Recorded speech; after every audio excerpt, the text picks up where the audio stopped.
I would like to introduce Dennis Rosenauer, AC7FT, Alpha Charlie 7 Foxtrot Tango.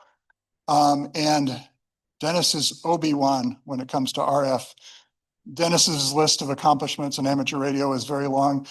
The coolest one for me was that he built his own 56K repeater back when that was hard. He made it work. His stuff just works bulletproof. He is an RF design engineer. And this, when he started telling me about this project, I just said, oh, that is so cool. And he's presented this at GNU Radio Conference twice. Well, two different versions. Yeah, there's one was System Engineering 101. Well, how to help that software guys learn about the RF side. And yes, last week's presentation was all the glue you need around the SDR to make the system work. And you're forgetting one other important fact about Dennis. Oh, what else? He's an incredibly nice guy. Oh, thank you. We've known him for many years. Thanks for coming, Dennis. All right. Are we good to go? Everybody hear me? All right. I'm going to talk about building a software-defined radio-based EME station. So, forgive me on this.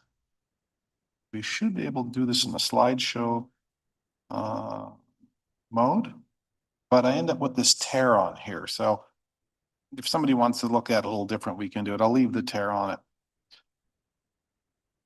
So real radios are no longer glow in the dark. Real radios are written in C, Verilog, Python, and C++.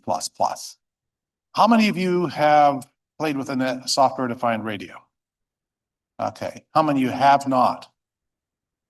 Well, that's pretty good. Okay. Do you have a cell phone? You have a software-defined radio. That's what's in there. So everybody's got a software-defined radio pretty much. Okay, so the type of radios that we're playing with are not an ICOM or Kenwood or Yaesu box that says software-defined radio in large friendly letters. We're talking about things like Hack RFs and Blade RFs and whatnot. And to give you an idea, that's how big it is. This is a Blade RF. This thing goes from 70 megahertz to 6 gigahertz. And it has a real-time bandwidth of about 60 megahertz. So this thing beats the pants off almost anything else. Radios on the left there are more or less software defined. Even the Hermes is. It's just an FPGA wrapped around essentially a cable TV modem. Okay, so what are we doing here? Software defined radio replaces the conventional analog circuitry with software. So all the things that used to have in there, like demodulators, AM demodulators, FM demodulators, and more specifically things like FSK demodulators for some of the original data and all this stuff, all replaced with software. It started out at the audio side, and it worked its way up. And the ultimate goal is ultimately, if you have a good enough A to D converter, you can hook it up to an antenna and copy everything. That's written in all kinds of various types of programming languages, conventional software in C and whatnot, Python, even Fortran. WSJTX actually has Fortran in it. There's FPGAs, which are used to basically bridge the gap between the high-speed hardware and the lower-speed hardware that the CPU can digest. And you can have dedicated digital hardware. They have ASICs to do it.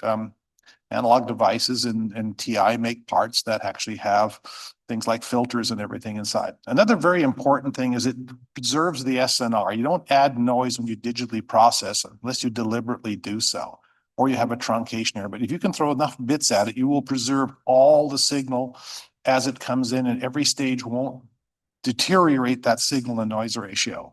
And then you have really accurate math functions. Trying to do something like a log function in an analog circuit's hard. You have a log amp, you do all this stuff. Try doing a hyperbolic tangent. You can't do that in analog hardware apart from some kind of crude approximation. In the digital world, you can do it to an arbitrary accuracy. So let's see what we end up with. So this is our conventional analog radio. I've seen something like this. And like I said, if we had a fast enough A to D converter, we could stick it right at the antenna, but we can't. So what we usually do in most cases is we put the A to D converter somewhat right behind the mixer, the first mixer. We have an RF filter, some RF amplifier, LNA to get the signal noise ratio down. We have a mixer so we can move it down into the range that things like this can handle. And this actually has that mixer assembly inside itself. So in that chip, the 809361, it has that. And then it has a few IF amplifiers that set the levels to what the A to D converter wants. And then from there on, it's all digital. There is no longer any voltages that are of any consequence. It is just a digital word after the A to D converter. So what are the building blocks? So how do you translate things that you do in an analog circuit to a digital system? Well, you have to have gain. So this is after the A to D converter. And if I want to make the signal bigger, I just multiply it by a number. If I want it bigger, I multiply it by 2. Now remember, the A to D converter is a voltmeter. It's not a power meter, it's a voltmeter. It measures the voltage. So if you want the power, that's voltage squared. Remember E squared over R? So if I want to get it higher, I just multiply it by a value. I want a variable gain control, I can multiply by a variable. Well, the other thing we have is filters. Well, how do you make a filter?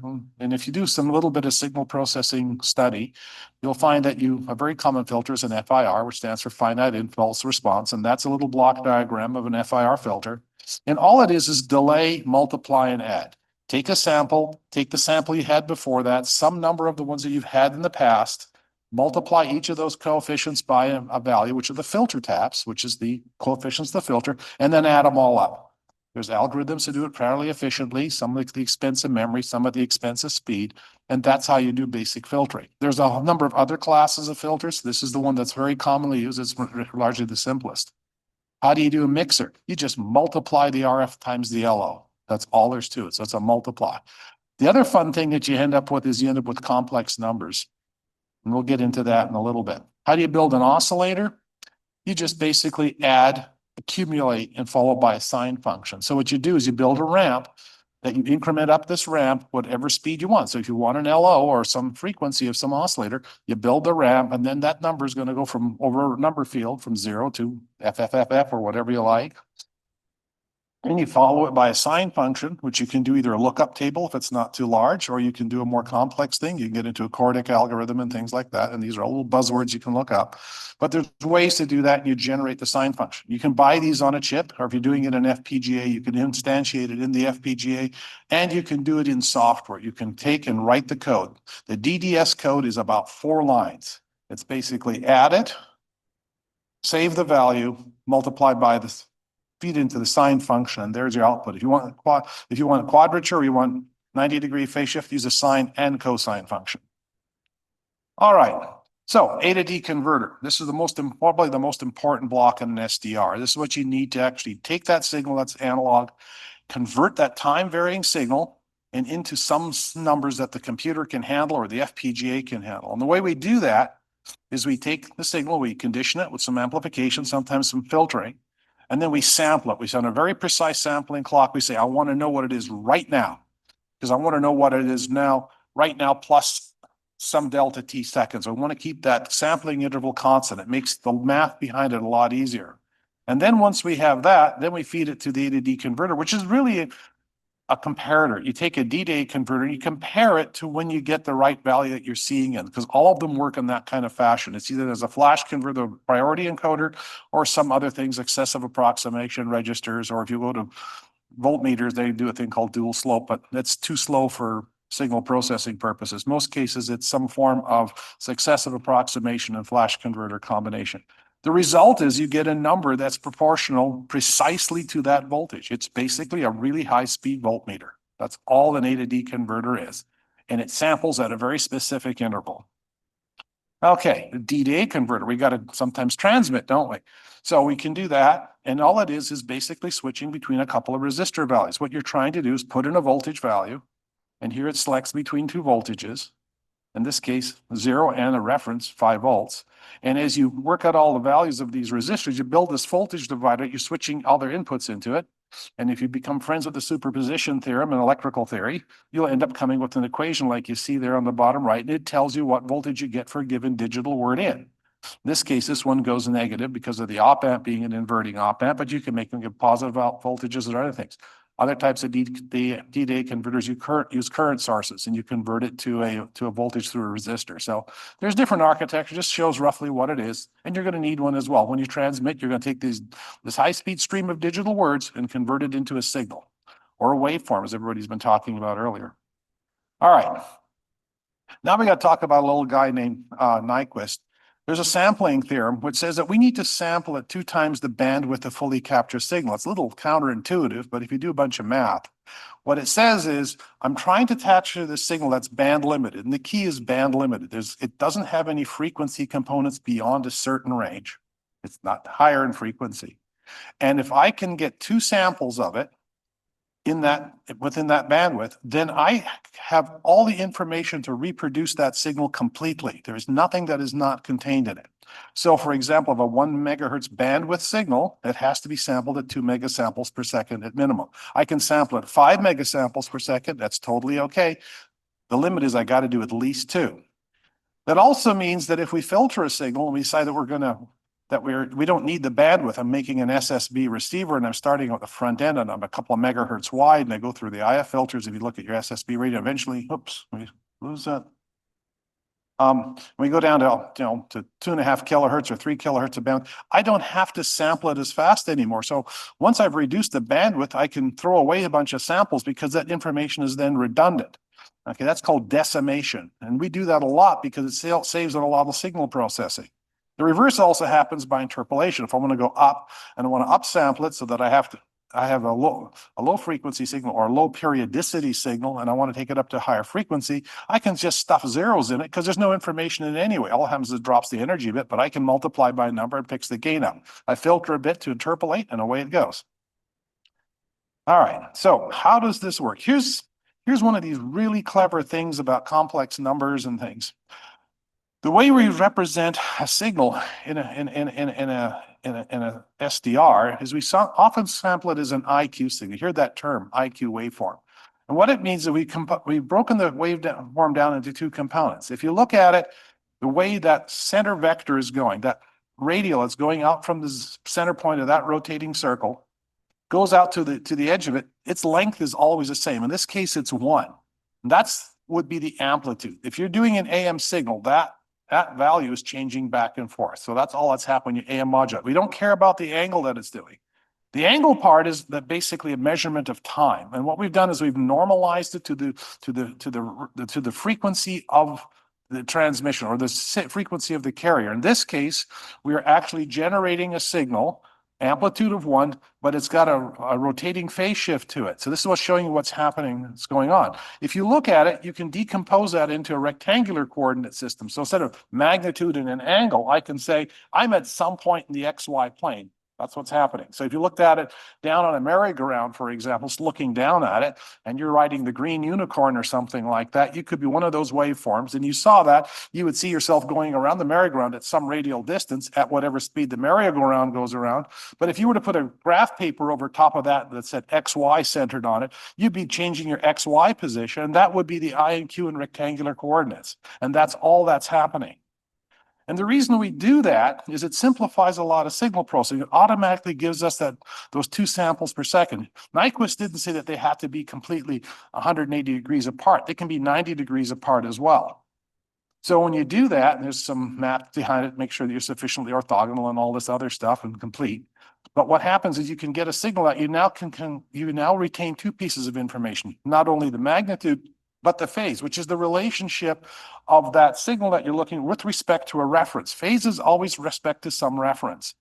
Whatever it is, your internal LO or some pilot signal that's coming in, you have that. When you do that, now you can phase modulate. You can change that phase and send information on it. It's a very handy thing to do. It's done in either digital or in analog fashion, just like the block diagram shows, where you take one signal and you multiply it by a sine and the other one by a cosine, or a sine multiplied by phase shifted by 90 degrees. The math that comes out of it is a complex number, just like you probably got confused in high school, but it lends itself to a lot of signal processing work, and it makes our life a whole lot easier if we represent numbers that way. So you'll see a lot of that show up. And in particular, the nice thing about it is it allows you to separate sidebands when you're doing up and down conversions. And that's one of the reasons that we're doing it. All right. Blade RF SDR. So I was going to build an EME system, and I built it around this little SDR radio. It uses an analog devices 9361 chip, which has 2 receivers and 2 transmitters. It's called a 2x2 MIMO. I've heard that many in, many out. It goes from 47 megs to 6 gigahertz. That's depending upon whether it's receive or transmit, because it also goes down to about 70 megs, I think, in receive. So, and it samples at 61 mega samples per second. It'll do that on all the channels at once. So you have to digest that amount of data, and it's 12 bits wide, through an FPGA. In this case, it's a little Cyclone FPGA, and then feed it out a USB 3 port.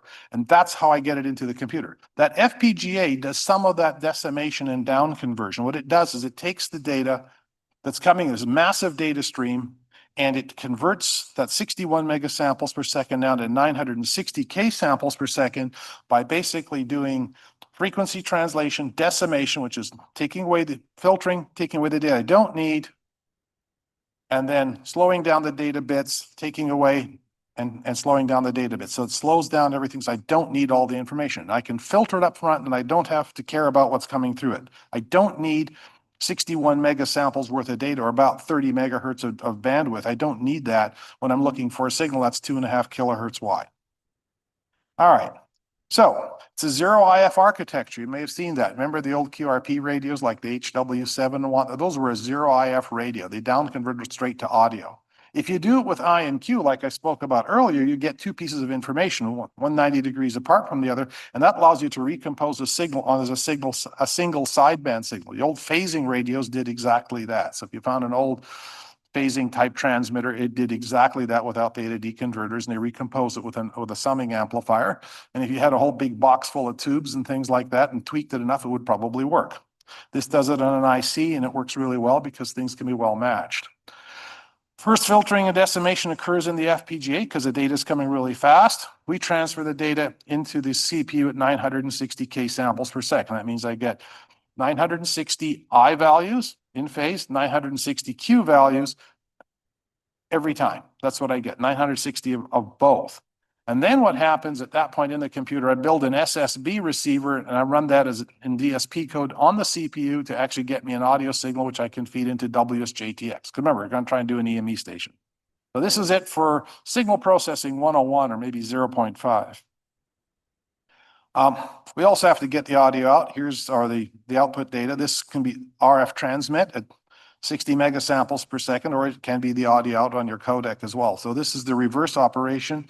It's basically an interpolation filter and some gain and phase adjustments to zero out to null out some carriers, and it generates I and Q. And you have a reconstruction filter, which is an analog filter, which band limits. This is all the higher order spectral components that comes out of your D to A converters. We're going to filter those off, throw those away, because they'll just end up becoming spurious outputs that you don't want.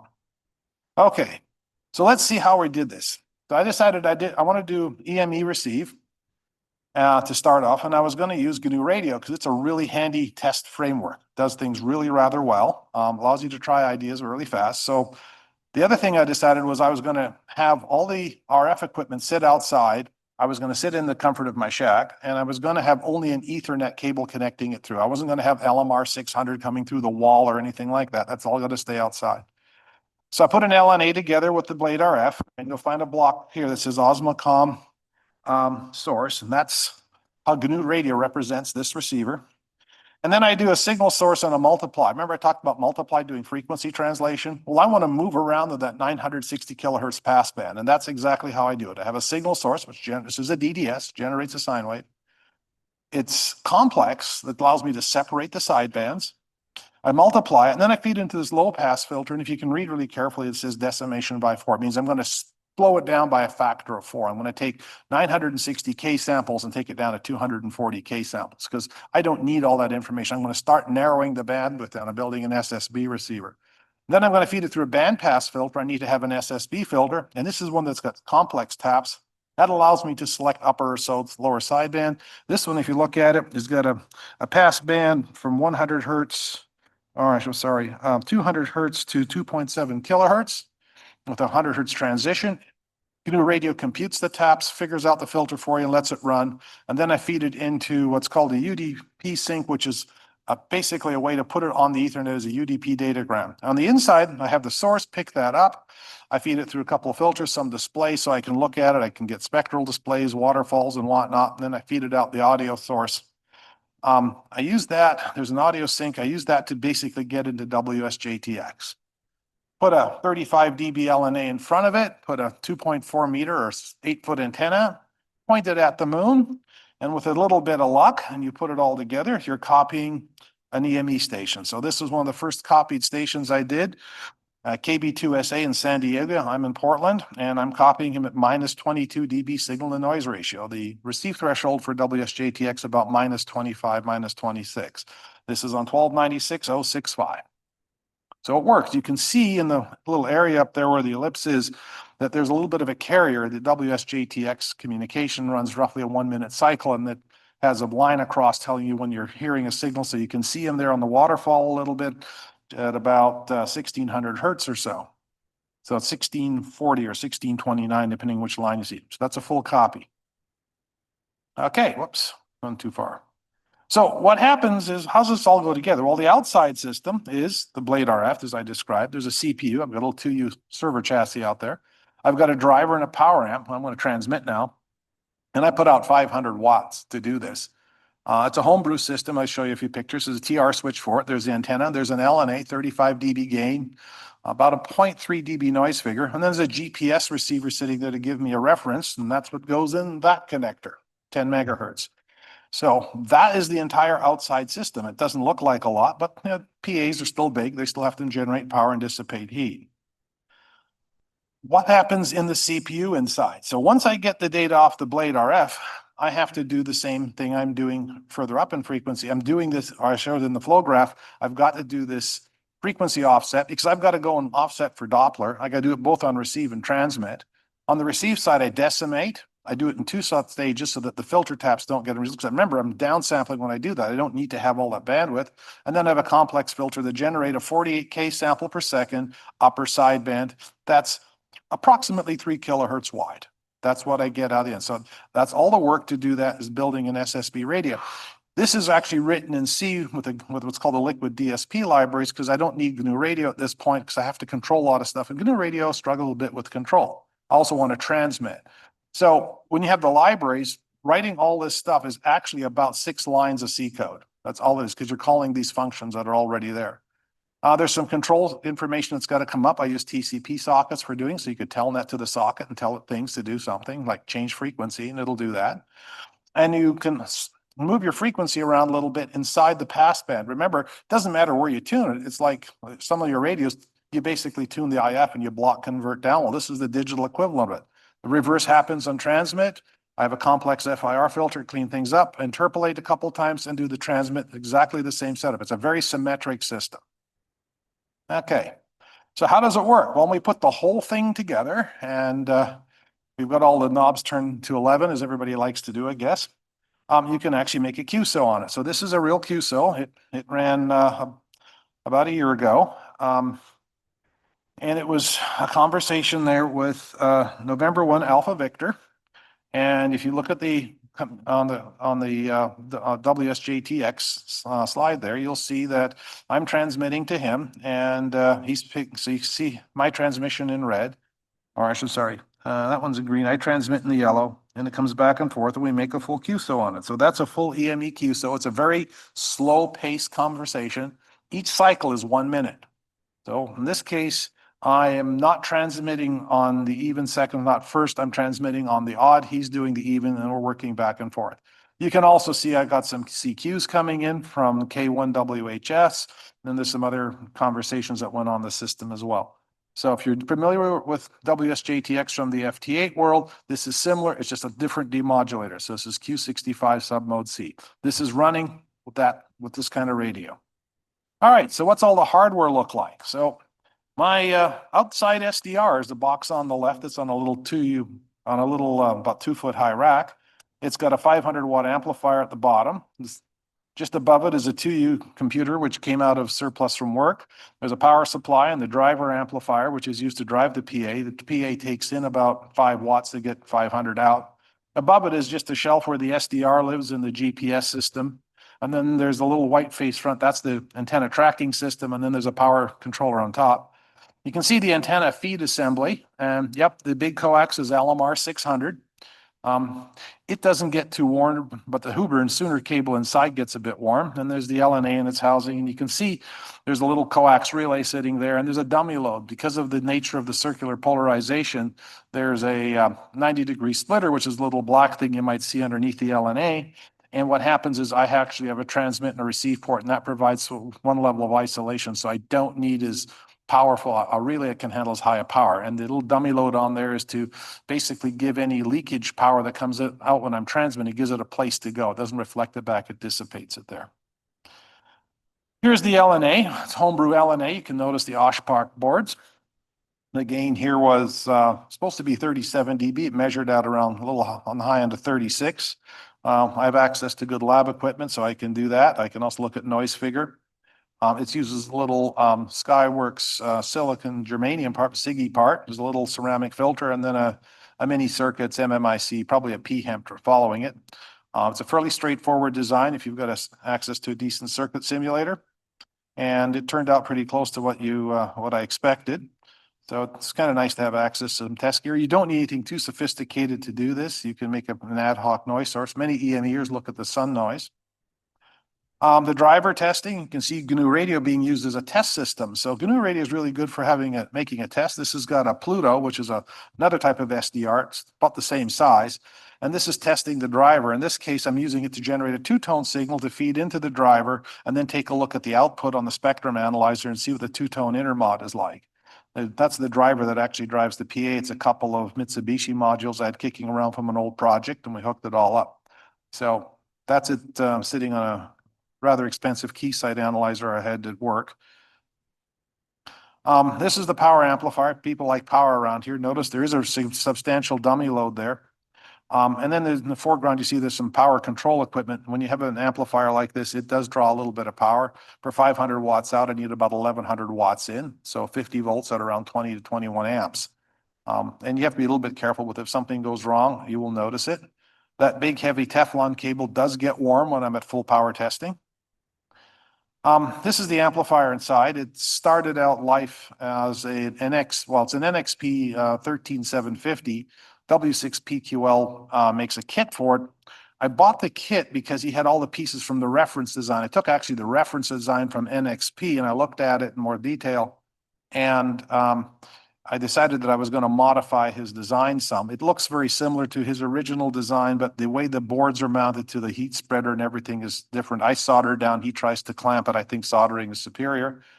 There's a bigger picture of the PA there. The power supply is at the top. It's a meanwhile switching supply. It's capable of about 1600 watts or more. And then there's a substantial heat sink and you can see some fans and things in there. It does sound like a hovercraft when it's at full power. There's some Huber Sooner large diameter coax coming out of the PA, and it does get warm. And then I use microcontrollers to control things on. Real radios don't have knobs, they have Ethernet connections or serial ports. In my case, I use serial ports. Summary, EME is completely feasible with software-defined radio. You can do it in an amateur setting, you can even do it in a commercial setting. GNU Radio is a good way to test concepts. You still need some hardware. And it's kind of amazing what you can do in a few thousand lines of C code. There's a few references. Hopefully that gets into the website. And shoot for the moon, you might get there. Any questions? Questions for Dennis? Questions about EME? Well, maybe they fell asleep. Questions about software-defined radio?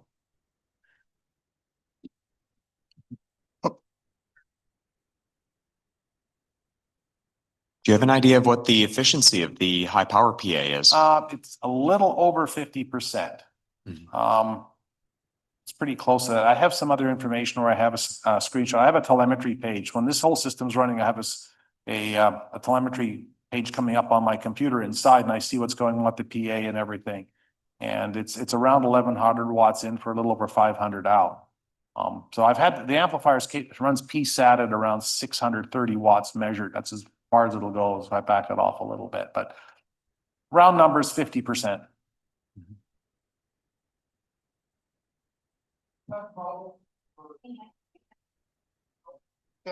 No, sorry. I'll wait till you get there and repeat the question.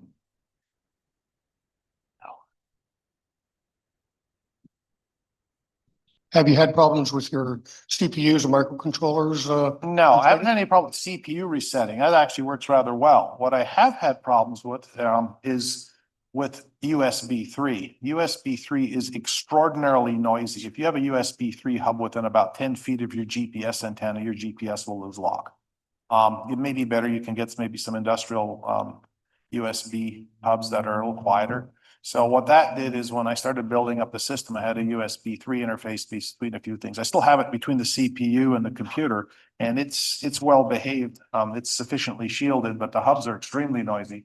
So I went back to a serial port. So I have this old school serial port that controls all the sequencing. So the TR relay actually is a serial message coming out of the computer, going to a little box that has an AVR processor and then a couple of FETs, and it turns on the LNA and switches a TR relay and things like that. Likewise, for the PA controls, a serial port message going to its processor, tell it what to do. There's a CPU in every piece. The CPUs are cheap, you know. For this project, I used a lot of Atmel, 1284s and 384 type parts. Any other question? I'll ask one. So your system is racked. Yep. And you've got what looks like a collapsible dish. Uh-huh. Can you take it on the road? Yes, I can. I have a lousy location at home. I've got this little window that's good for about 4 hours or maybe about 10 days out of the month. That's really good. Otherwise I start irradiating neighbor's house, and I don't think they want me to channel Ghostbusters and plop popcorn in their cupboard for them. If you work out the numbers roughly, I'm about 350,000 watts EIRP with the antenna gain. So, if you could concentrate it in a small enough spot, yes, you'll pop popcorn. But yeah, it's designed to be portable. That's the reason the rack's on wheels, so I don't have to lug all the blocks around, and can run on about a 2.5 kilowatt generator. Yeah. I apologize. I asked this question at the previous conference, but what's the beam width, but by the time it's leaving your dish? Yeah, the antenna beam width's probably around 3 degrees or so, 2.5, 3 degrees. So I have to point at the antenna, and I signed up for a lightning talk here on the antenna pointing. I'll talk about how I point the antenna at the system, at the moon. So there's a little bit of math involved in that, and some drive motors and PID controllers and other things. So come see me if you want to know any of the details. This is a really high-speed overview of what I've done in here. It was all designed to be a big learning exercise. And Bruce here has a question. What kind of atmospheric degradation or interference do you encounter? Most of the interference is extraneous electronics crap in the neighbors' houses and in my own house. That's the single biggest interferer. The atmospherics is pretty minimal. The atmosphere is pretty transparent at 1296. Other frequencies, not so much so. But one of the biggest degradations that you see happens about approximately once a month, as where the moon happens to be changes where it is in the sky. It does this about once a month, and it happens to come in front of our galactic core, and that's very, very noisy. So we just went past it about a week ago. So about a week ago, the moon was in front of our galactic core. So if you look at the Milky Way, and it's a big bright band in dark skies, the moon's in front of that. It's noisy because you're hearing all the other stuff that's going on out there. So the universe is noisy at RF.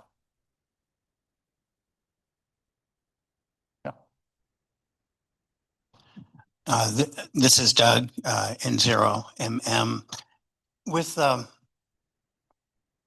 I'm really interested in doing portable EME at one point. You've got all the test equipment and the experience to write your 2,000 lines of code. Yep.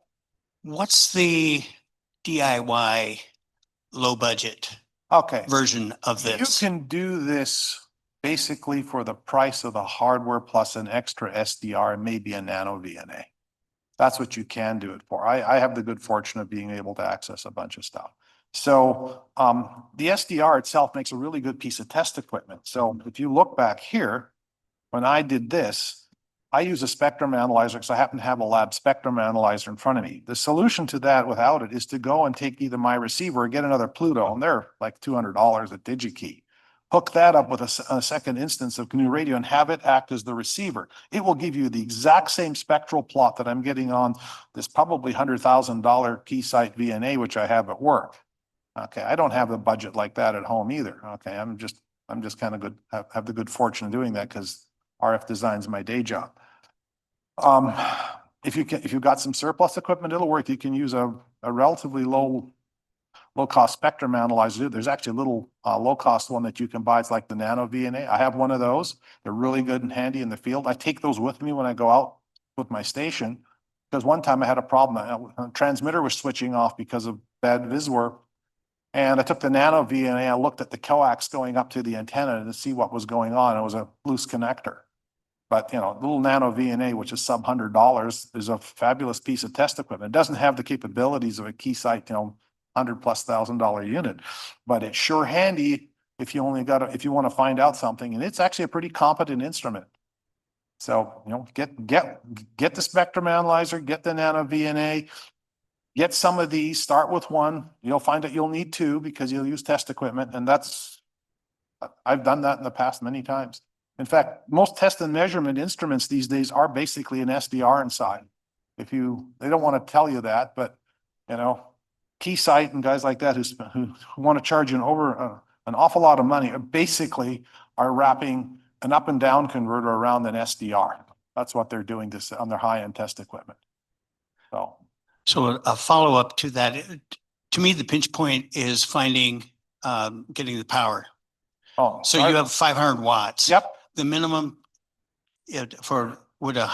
can I reach the moon with 100 watts? You can. It depends upon what the link budget is like compared to the other station. I'm looking at a symmetric station, so somebody with the same capability as me, so I could hear my own echoes, and I'm at the limit of hearing my own echoes. So if you have a big station, you can have a very modest one. There's people out there that take a single long Yagi, something in the order of 20 elements on 432 and run 500 watts-ish or whatever they can find. And they work some of the bigger 432 EME stations without any much problem. There's pictures of them online that you can see the guy's propped up against a garbage can or a road sign with his one long Yagi pointed at the moon and he's working somebody. So there's some really big stations. They're very well equipped, usually with large antennas. If you want to go modest station to modest station, then you have to bring the power up. I think there's been cases where people have made contacts under 100 watts. I don't have any personal experience, but I don't have a big enough station to do that. I need somebody who's roughly about the same capability as I am. My next project is to do this all again at 10 gigs. So I'm collecting parts at the moment. Another fun project, but it'll need less power because the antenna gains are higher. My apologies to our online and virtual participants. We weren't aware that there were questions that people had. So is there anybody? No, okay. So I understand our monitor says we have no one on online that has a question. So I'll give it to you, Steve. Let's have a round of applause for Dennis. Thanks.